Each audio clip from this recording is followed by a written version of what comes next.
오늘 18절의 말씀을 중심으로 해서 하나님의 말씀을 함께 나누고자 합니다. 먼저 여러분에게 문제 하나를 내어보겠습니다. 제가 여러 나라들의 이름을 말씀을 드릴 텐데 그 나라들의 이름의 공통점이 뭔지를 여러분 한번 생각해 보십시오. 시리아, 예멘, 스페인, 보스니아, 르완다, 수단, 필리핀, 시에라리온.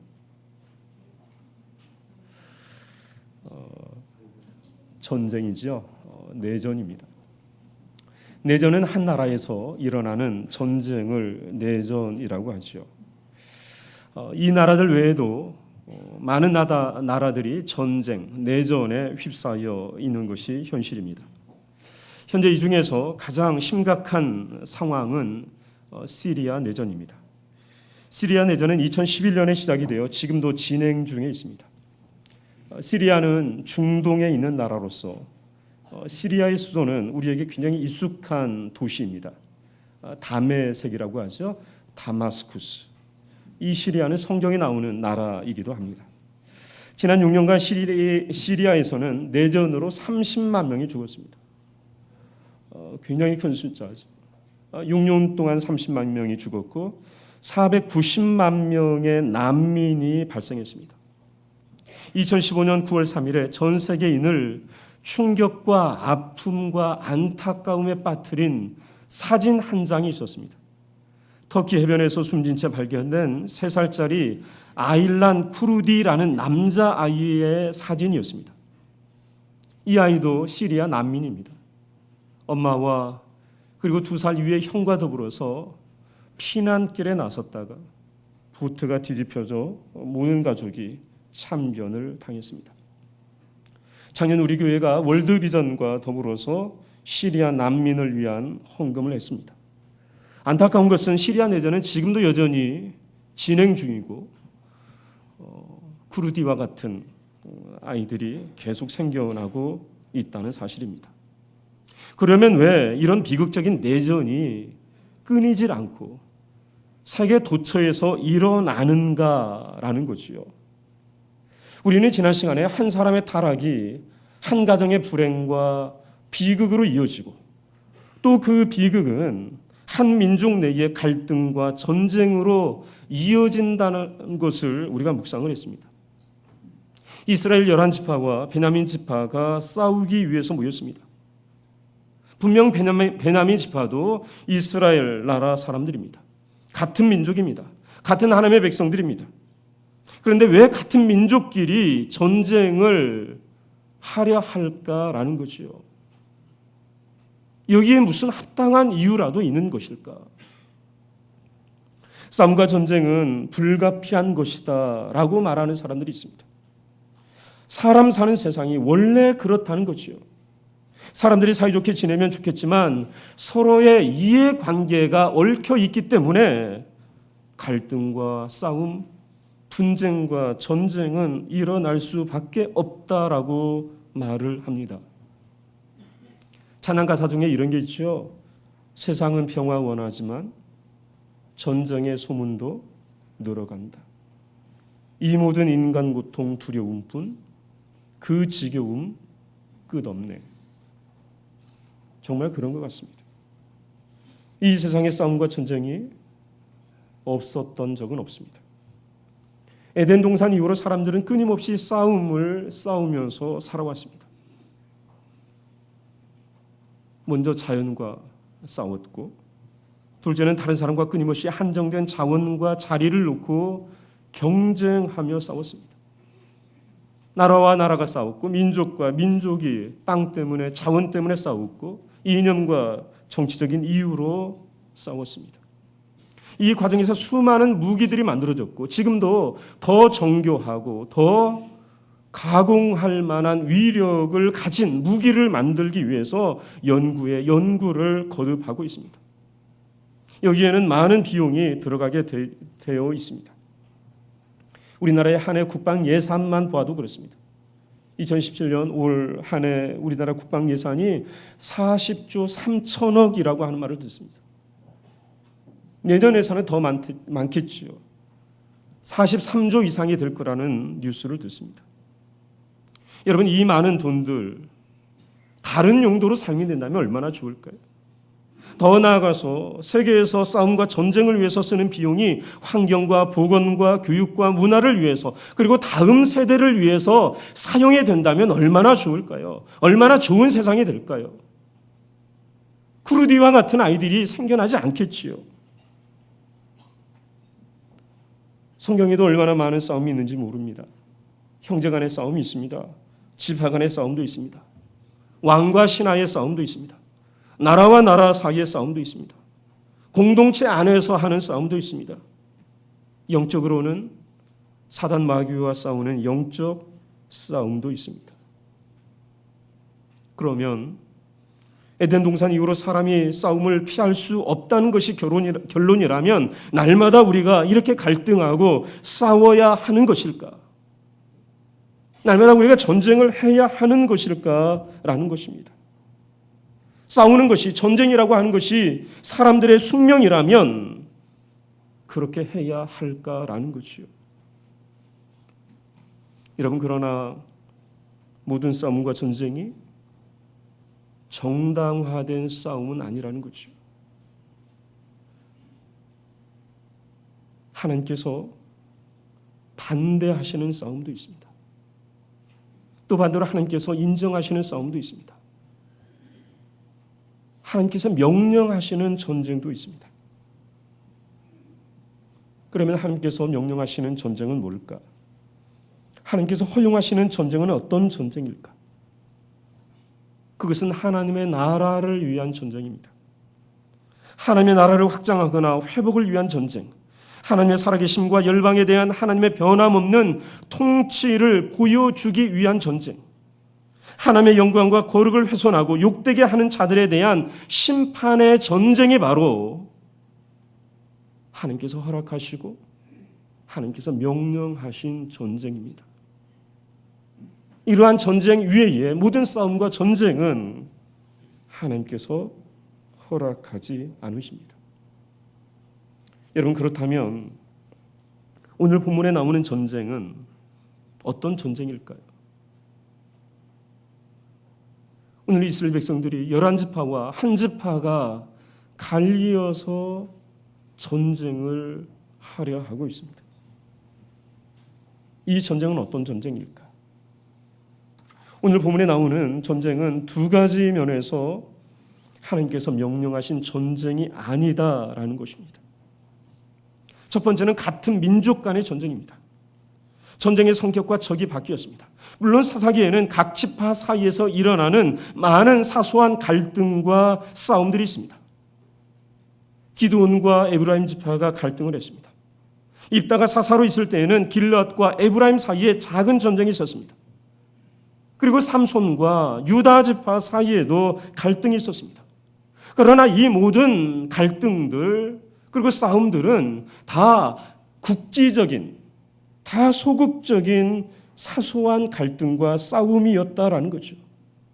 그러나 지금 이스라엘 백성들이 하려고 하는 전쟁은 전면전입니다. 끝장내려고 하는 전쟁이라는 것이죠. 이런 면에서 이스라엘 백성들이 지금 하려고 하는 전쟁은 잘못된 전쟁입니다. 두 번째, 이스라엘 백성들이 하려고 하는 이 전쟁, 왜 잘못된 전쟁일까? 그것은 하나님의 나라가 스스로 분열하는 전쟁이라는 점에서 잘못된 전쟁입니다.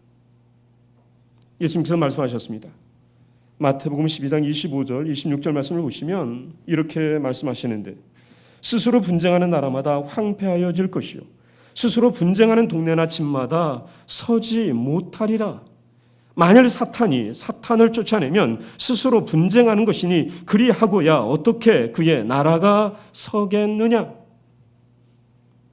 여러분, 지금 가나안 땅에서 일어나고 있는 이 전쟁, 바로 이런 전쟁이라는 거죠. 사단의 나라에서도 일어나지 않는 전쟁을 지금 하나님의 나라에서 하려 하고 있다는 것입니다.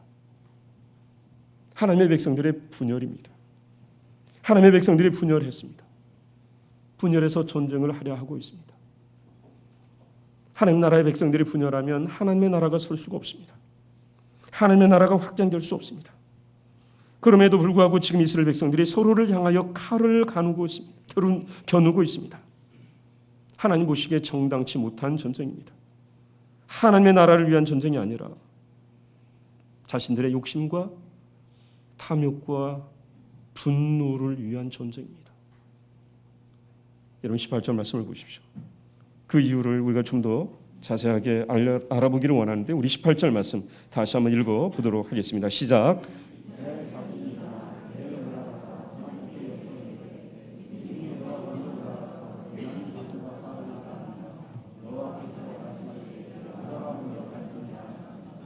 여러분 보십시오. 이스라엘 백성들이 하나님께 묻습니다. 뭐라고 묻습니까? 누가 먼저 가서 베냐민 조상과 싸우리까? 여러분 질문 자체만 놓고 본다면 괜찮습니다. 왜냐하면 지금까지 이스라엘 백성들은 하나님 앞에서 하나님의 말씀을 따라 살지 않았습니다. 하나님의 말씀이 아니라 자신들이 원하는 대로 생각하는 대로 살았습니다. 이런 이스라엘 백성들이 지금 하나님 앞에 질문을 해요. 이 질문만 놓고 본다면 괜찮다 싶어요. 질문을 하네? 전쟁을 앞두고 하나님께 묻다니 기특하네 할 수 있습니다. 그런데 그 속 내용을 보면 그렇지 않다라는 것을 알 수가 있습니다. 사사기 1장에서도 이스라엘 백성들은 거의 비슷한 질문을 합니다.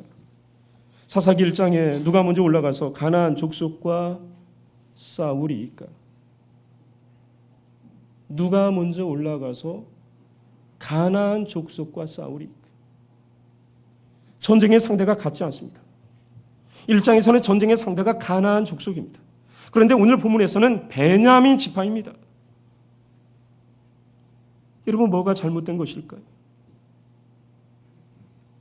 동족 이스라엘을 향하여 나아가는데 누가 먼저 올라갑니까? 라고 질문을 하고 있습니다. 여러분 질문이 잘못되었습니다. 만약에 가나안의 백성들을 향하여 나아간다면 그 질문이 누가 먼저 올라갑니까? 라고 하는 이 질문이 유효한 질문이에요. 꽤 괜찮은 질문이라고 말할 수 있습니다. 그러나 베냐민 지파를 향하여 나아갈 때에 하는 이 질문 자체가 잘못되었다는 거죠. 지금 이스라엘 백성들은 베냐민 지파와의 전쟁을 전제로 하여 묻고 있습니다. 결론은 이미 내려져 있습니다. 전쟁을 하겠다는 거예요. 전쟁을 하기로 우리가 결정했다는 거예요. 그런데 누가 먼저 올라갈지 이것만 정해달라는 거죠. 여러분 이 질문이 잘못되었습니다. 이 질문이 어떻게 바뀌어야 될까요? 누가 먼저가 아니라 우리가 올라가야 합니까? 말아야 합니까? 이렇게 물어야 되겠죠. 왜냐하면 그 상대가 가나안 족속이 아니라 같은 하나님의 백성들이기 때문에 그 피해가 심각한 피해를 가져올 것이 눈에 뻔하기 때문에 우리가 올라가야 합니까? 말아야 합니까? 라고 질문해야 된다라는 거죠. 첫 번째 단추가 잘못 끼워졌습니다. 먼저 끼워야 할 단추는 누가 먼저가 아니라 왜라고 하는 단추라는 거죠. 왜 싸워야 하는지에 대한 합당한 이유가 없습니다.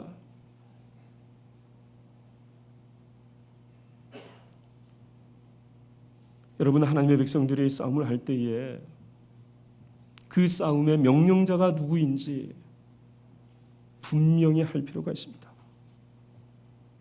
하나님의 명령인지 하나님의 뜻인지를 확인해야 합니다. 그런데 지금 이스라엘 백성들에게는 하나님의 이유가 없습니다. 하나님께서 말씀하시는 합당한 이유가 없습니다. 자신들의 감정과 자신들의 분노로 만들어진 이유가 있을 뿐 하나님께서 말씀하시는 합당한 이유가 없이 사명도 없이 전쟁을 하려 하고 있습니다. 이것이 바로 하나님의 전쟁, 하나님께서 명령하시고 인정하시고 허락하시는 전쟁이 아닌 이유가 바로 여기에 있습니다. 여기서 우리가 깨닫는 것이 있습니다.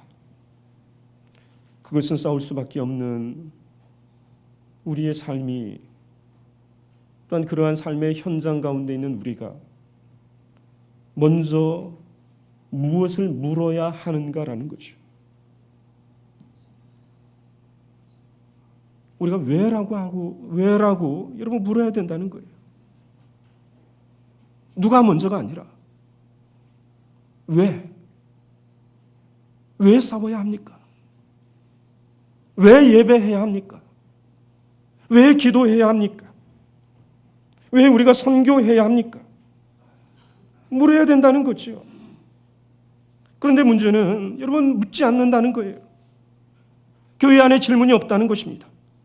질문이 없는 믿음과 신앙생활을 한다는 거예요.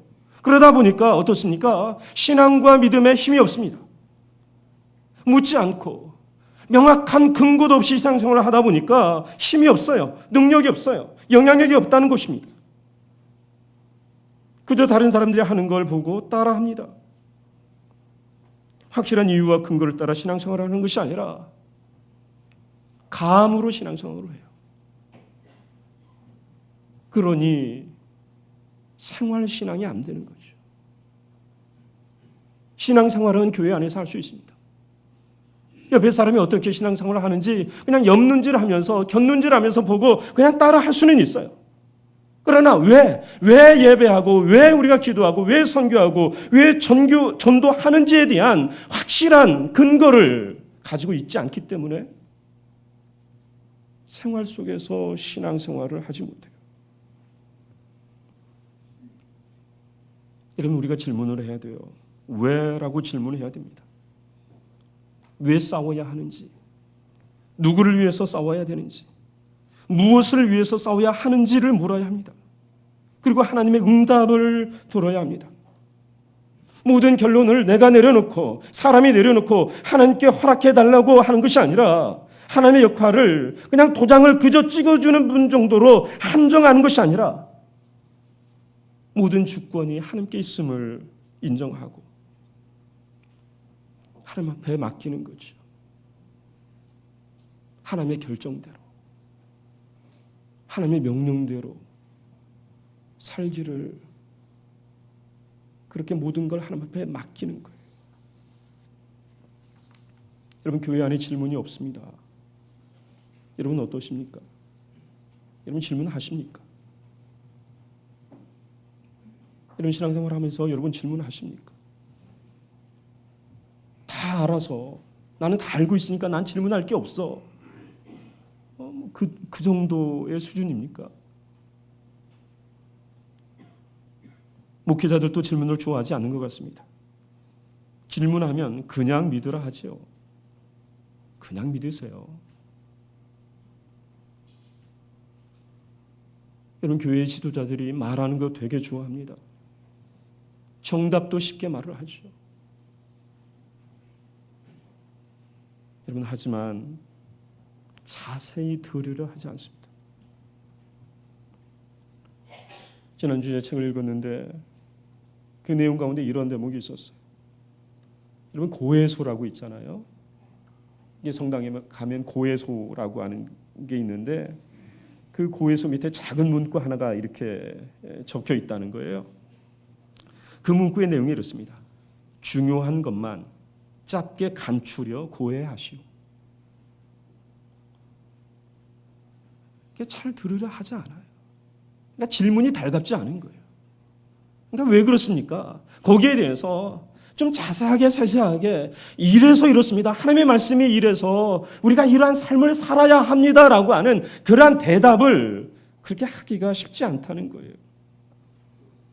심지어 곤란한 질문을 하면 오히려 공격을 받습니다. 교회의 잘못된 일이나 관행에 대해서 질문을 하거나 반대를 하면 교회를 흔드는 세력으로, 교회를 공격하는 세력으로 오해를 받습니다. 심지어 어떤 교회에서는 마귀 자식이라고 여러분 내몰기도 합니다. 여러분 가만 생각해 보십시오. 교회 안에서 우리가 무엇을 놓고 싸우고 있습니까? 진리의 말씀을 가지고 싸우지 않습니다. 교회의 거룩과 순결을 가지고 싸우지 않습니다. 자리를 놓고 싸우죠. 누가 총회장이 될 것인지, 누가 노회장이 될 것인지, 누가 회장이 될 것인지, 교회의 주도권을 누가 줄 것인지 이걸 가지고 싸워요. 정말 하나님께서 원하시는 것이 무엇인지에 대한 질문과 고민이 없어요. 지난주 어느 기독교 인터넷 사이트에 한 기사가 올라왔습니다. 어떤 교회가 임직식을 하는데 헌금 없는 임직식을 했다는 거예요. 그게 칭찬하는 기사였습니다. 그 기사를 보면서 생각을 했습니다. 우리 교회는 20년 전부터 해온 일인데 이런 칭찬받을 일이 아니죠. 원래 그런 거예요. 원래 헌금 없는 임직식이어야 하는 거예요. 장로는 1,000만 원, 권사 한 수집사는 500만 원. 이게 한국교회의 트렌드예요. 원래 그런 게 아닌데 원래 그런 것처럼 그렇게 하고 있는 거예요.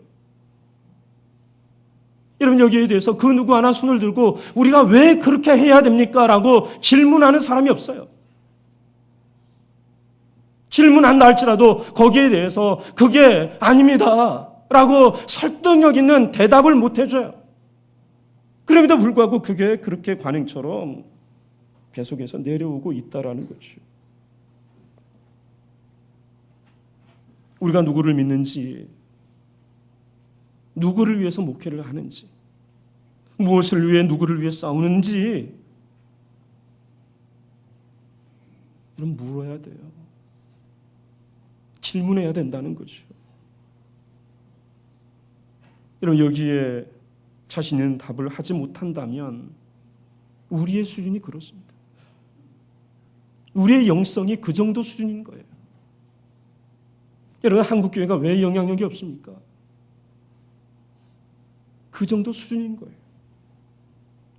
여러분, 세상의 검사도 나는 사람에게 충성하지 않습니다라고 자리를 박차고 나가잖아요. 그런데 과연 목회자나 성도들이 나는 누구에게 충성하는가 할 때에 나는 하나님께 충성합니다. 나는 하나님의 나라를 위하여 헌신합니다. 나는 하나님의 나라를 위하여 싸웁니다라고 그렇게 자신 있게 말할 수 있는가 할 때에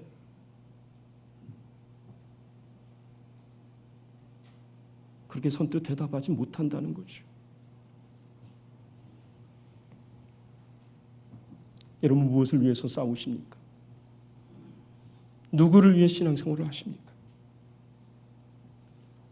사람은 무엇을 위해 그리고 누구와 싸우는지를 보면 그 사람의 됨됨이를 알 수가 있습니다. 그리고 그 사람이 가지고 있는 사명을 알 수가 있습니다. 군인다운 군인은 아군과 적군을 정확하게 구별합니다. 외부의 적과 용감하게 싸우는 군인이 참된 군인입니다. 아군에게 손해를 입히고 아군을 향하여 총기를 한다면 그 군인은 참된 군인이라 말할 수가 없습니다. 여러분도 보셨겠지만 최근에 한심한 내용의 신문 기사를 보았습니다. 9년 전에 선임병들의 괴롭힘으로 자살한 군인이 있었습니다. 그런데 이 군인의 가족을 상대로 국방부에서 소송을 냈어요.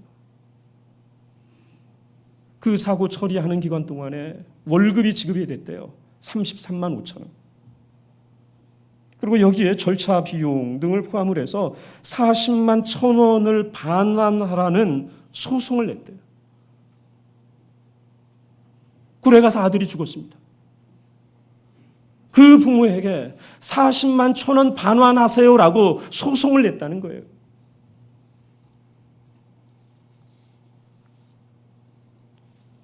어처구니가 없는 일이죠. 여러분, 교회가 교회다운 교회가 될 때는 교회가 복음을 위해서 하나님의 나라를 위해서 싸울 때입니다. 하나님의 백성들은 하나님을 위해 싸우는 사람들입니다. 하나님의 백성이라고는 하지만 자신의 욕심과 욕망과 탐욕을 위해서 그리고 하나님을 이용하는 사람들이라면 그 사람들은 하나님의 백성이라고 말할 수가 없습니다. 여러분, 사도행전에 나오는 교회들 가운데 가장 영향력이 있었던 교회를 여러분 꼽아보십시오. 예루살렘 교회가 아닙니다. 안디옥 교회입니다. 크기로만 하면 예루살렘 교회가 얼마나 컸는지 몰라요. 여러분, 가장 큰 교회였습니다. 여러분, 큰 교회인 만큼 헌금도 많았겠죠. 그런데 예루살렘 교회는 그걸 가지고 싸웠어요. 히브리파, 헬라파 나눠서 싸웠습니다. 외부의 적들과 싸우는 것이 아니라, 하나님의 복음을 위해서 싸우는 것이 아니라, 예수를 위해서 싸우는 것이 아니라, 히브리파, 헬라파 누가 많이 가져가느냐, 누구에게 많이 주느냐를 놓고 내부적으로 서로 싸웠다는 거죠. 여러분, 반면에 안디옥 교회는 어떻습니까? 복음을 위해서 싸웠어요. 여러분, 고린도 교회의 문제가 무엇입니까? 예수 그리스도의 복음을 위해 싸우지 않았다는 거 아니겠습니까? 자신들끼리 그냥 싸운 거예요. 먹는 것 때문에, 마시는 것 때문에 싸웠어요.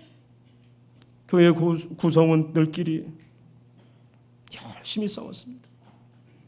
싸우다 안 돼서 여러분, 세상 법정까지 끌고 갔습니다. 이게 바로 고린도 교회였습니다. 우리가 비난하는 여러분 대표적인 사람들 있죠, 성경에. 바리새인과 서기관들입니다. 여러분, 바리새인들과 서기관들의 문제가 무엇입니까? 이 사람들은 참 신앙생활 열심히 했던 사람들입니다. 그런데 문제가 있다는 거죠. 신앙생활을 열심히 했지만 궁극적으로 이들이 싸웠던 것은 예수님과 싸웠다는 거죠. 예수님을 위해 싸운 것이 아니라 예수님과 싸웠다는 거예요. 여러분, 한때 사도 바울도 교회와 복음을 대항해서 싸운 사람이었습니다. 그런데 사도 바울이 예수님을 만난 이후로 이제 예수님과 싸우는 것이 아니라 예수님을 위해서 싸우는 사람이 되었다는 거 아니겠습니까? 사도 바울이 그런 고백을 하죠. 골로새서 1장 말씀해 보시면, 나는 이제 너희를 위하여 받는 괴로움을 기뻐하고 그리스도의 남은 고난을 그의 몸된 교회를 위하여 내 육체에 채우노라.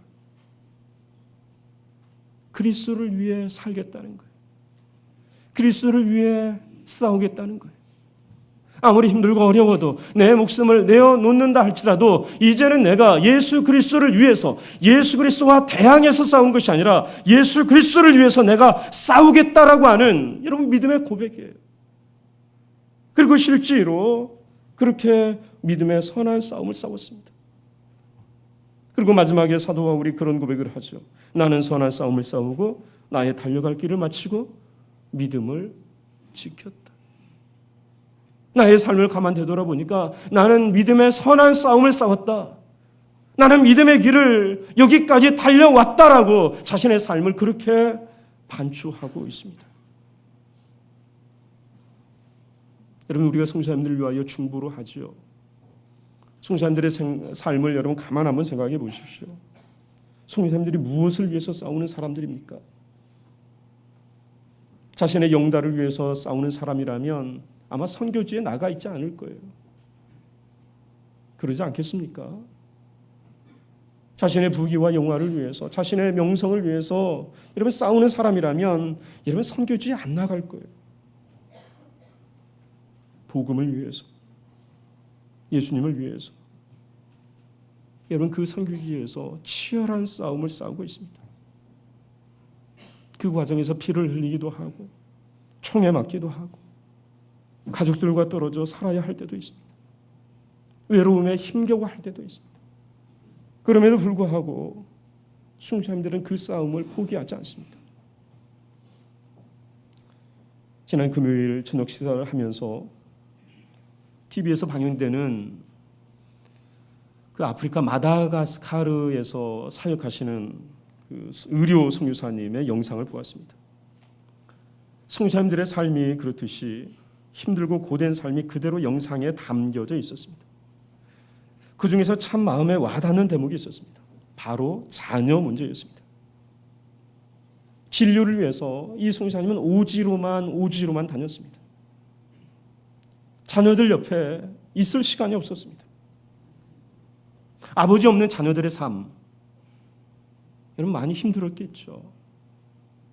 많이 어려웠겠죠. 이 선교사 아버지도 늘 미안한 마음을 가지고 살았습니다. 그래도 하나님의 부르심을 향한 아버지의 마음은 흔들리지 않았습니다. 여러분, 의사라면 우리나라에서 충분히 편안하고 안락한 삶을 살 수 있겠죠. 부귀와 영화도 누리면서 아마 살 수 있었을 것입니다. 그런데 그 모든 것 다 뒤로 하고 하나님을 위해서 여러분 그렇게 선교지에 나가 있었다라는 거죠. 참 놀라운 것은 이 아들의 이름이 이렇게 자막에 나오잖아요. 이 아들도 이렇게 인터뷰를 하는데 이름이 준행이에요. 준행. 좋은 이름입니까? 여러분 어떠세요? 제가 성경 이렇게 검색을 해보니까 성경에 39번 나오더라고요. 이 준행이. 말씀을 준행하며 할 때 준행이에요. 되게 무거운, 버거운 이름이잖아요. 왜 이 선교사 아버지는 이 아들의 이름을 준행이라 지었을까? 왜 준행이라 지었을까?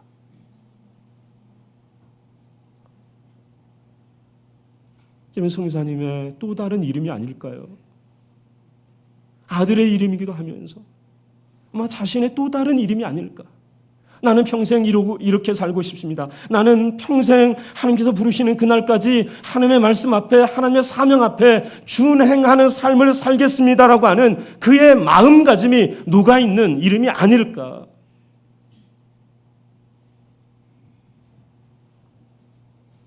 여러분, 우리는 누구입니까? 여러분은 누구입니까? 우리는 하나님의 백성들입니다. 주님의 제자들입니다. 우리는 지금 누구를 위해, 무엇을 위해 싸우고 있습니까? 하루하루 살아가는 일이 고달프고 힘들지만 그 안에서 과연 어떠한 열매를 우리가 보려 하고 있습니까? 거룩한 싸움을 싸웁시다. 명분 없는 싸움이 아니라, 이기적이고 탐욕적인 싸움이 아니라 하나님의 나라를 위한 싸움을 싸워야 합니다. 세상에 굴복하고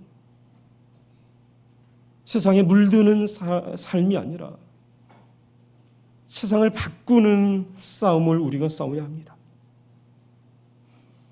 사람의 왕국이 아니라 내 왕국을 위해서 피 흘려 싸우는 것이 아니라 천국을 위해서, 하나님의 나라를 위해서 싸우는 사람이 되어야 할 것입니다. 교회 공동체 안에서도 마찬가지죠. 교회 공동체 안에서 의미 없는 싸움 멈춰야 합니다. 무익한 싸움 멈춰야 합니다. 서로 죽고 죽이는 싸움 멈춰야 합니다. 서로를 세우고 살리는 싸움을 싸워야 합니다.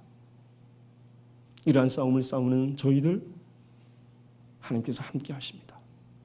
하나님께서 도와주시고 동행해 주시고 앞서 싸우셔서 반드시 우리를 승리의 자리에 이끌어 주실 줄을 믿습니다.